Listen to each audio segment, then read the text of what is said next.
Hi guys, I am Saurabh Mishra.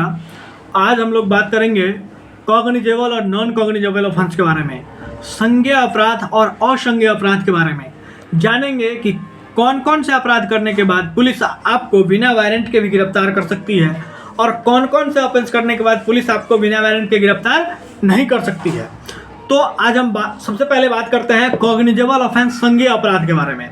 इसके बारे में CRPC क्रिमिनल प्रोसीजर कोड के सेक्शन 2 सब क्लॉज C में लिखा हुआ है, कॉग्निजेबल ऑफेंस की डिफिनीशन दिया हुआ है कि a case in which a police officer has authority to arrest without warrant.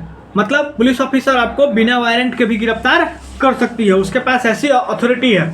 Cognizable offence मतलब हीनियस ऑफेंस, हीनियस नेचर का ऑफेंस, मतलब संज्ञेय अपराध, बहुत ही ज़्यादा हीनियस नेचर का ऑफेंस, जैसे murder IPC section 302, rape IPC section 375, theft IPC section 378, kidnapping IPC section 363। This are heinous crime. अगर कहीं पे लोग अपने धार्मिक पूजा पाठ के लिए इकट्ठा हुए हैं और आप जाके वहाँ पे उनके पूजा पाठ में विघ्न उत्पन्न करते हो, ये IPC सेक्शन 296, ये सारे हीनियस क्राइम है। यहाँ पे ये कॉग्निजेबल ऑफेंस है और इस मामलों में, इस ऑफेंस में आपको पुलिस बिना वारंट के भी गिरफ्तार कर सकती है। अब बात ये आती है कि हमें कैसे पता चलेगा कि कौन सा ऑफेंस कॉग्निजेबल है, कौन सा ऑफेंस नॉन कॉग्निजेबल है। किस ऑफेंस में पुलिस अधिकारी मुझे कॉग्निजेबल ऑफेंस बता करके गिरफ्तार कर सकते हैं, तो इसके बारे में दिया गया है कि वैसा ऑफेंस जिसके बारे में IPC में 3 साल से ज़्यादा के कारावास का प्रावधान है। मतलब जिस ऑफेंस में 3 साल से ज़्यादा की सज़ा होती होगी वो सारे ऑफेंस कॉग्निजेबल ऑफेंस कहलाएंगे, संज्ञेय अपराध कहलाएंगे। उसमें आपको बिना वारंट के भी गिरफ्तार किया जा सकता है। अब बात आता है कि जैसे मैरिज रिलेटेड ऑफेंस है, बाइगेमी, पॉलीगेमी, एक से ज़्यादा शादी करना बाइगेमी होता है, 2 से ज़्यादा शादी करना पॉलीगेमी होता है, जो हमारे हिंदू धर्म में मान्य नहीं है। हिंदू स्पेशल मैरिज एक्ट में ऐसा नहीं कहा गया है कि आप एक से ज़्यादा शादी नहीं कर सकते हैं, है ना। तो ये सारे ऑफेंस में IPC में 5 साल से ज़्यादा की सज़ा का प्रावधान दिया गया है। तो अभी हम बात कर रहे थे कि 3 साल से ज़्यादा सज़ा वाले को कॉग्निजेबल ऑफेंस में है, लेकिन ये जो एक्सेप्शन है कि पॉलीगेमी होगा या एडल्टरी होगा, ये सारे केस में ये नॉन कॉग्निजेबल ऑफेंस में रखे जाएंगे। क्यों ऐसा? क्योंकि ये सारे जो हैं मैरिज लाइफ रिलेटेड ऑफेंस है और ऐसा माना गया है कि पुलिस ऑफिसर बहुत ही ज़्यादा इंटरवीन कर देगी किसी की प्राइवेट फैमिली लाइफ में, इसीलिए इस ऑफेंस को नॉन कॉग्निजेबल ऑफेंस की श्रेणी में रखा गया है। तो ये बात था हमारा कॉग्निजेबल ऑफेंस का कि कॉग्निजेबल ऑफेंस में कैसे पुलिस बिना वारंट के भी हमको गिरफ्तार कर सकती है। अब बात करते हैं non cognizable offence.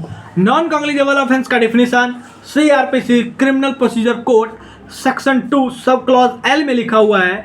Non cognizable offence का definition, a case in which a police officer has no authority to arrest without warrant. Police officer को कोई अथॉरिटी नहीं है कि आप बिना वारंट के किसी को गिरफ्तार कर सकते हैं अगर उन्होंने नॉन कॉग्निजेबल ऑफेंस किया है। जैसे उन्होंने किसी के साथ फॉर्जरी करी हो, IPC सेक्शन 465, जैसे उन्होंने किसी के साथ चीटिंग करी हो, IPC सेक्शन 420, जैसे उन्होंने किसी के साथ असॉल्ट करा हो, IPC सेक्शन 351, या जैसे उन्होंने किसी का डिफेमेशन कर दिया हो, IPC सेक्शन 499। ऐसे केसों में, या कॉजिंग मिसकैरेज IPC सेक्शन 312, ऐसे केसों में, जैसे गर्भपात कराने वाले केसों में डॉक्टर पे नॉन कॉग्निजेबल ऑफेंस चलाया जाएगा। आपने किसी के साथ चीटिंग कर लिया है, ये नॉन कॉग्निजेबल ऑफेंस है, आपको पुलिस बिना वारंट के गिरफ्तार नहीं कर सकती है। कॉग्निजेबल ऑफेंस में पुलिस बिना वारंट के भी गिरफ्तार कर सकती है। नॉन कॉग्निजेबल ऑफेंस असंज्ञेय अपराध में पुलिस को अरेस्ट करने के लिए वारंट की जरूरत होती है। और वारंट इशू कौन करता है? तो वारंट इशू करता है मजिस्ट्रेट। मजिस्ट्रेट से पहले वारंट इशू होगा, इसके बाद आपको गिरफ्तार किया जाएगा। कॉग्निजेबल ऑफेंस हमेशा हीनियस क्राइम में होता है, हीनियस नेचर के क्राइम में होता है। Non cognizable offence less heinous crime के नेचर में होता है, जहाँ पे क्राइम की क्रूरता बहुत ही कम होती है। तो ये हमारा ओवरव्यू था कॉग्निजेबल ऑफेंस और नॉन कॉग्निजेबल ऑफेंस, संज्ञेय अपराध और असंज्ञेय अपराध का।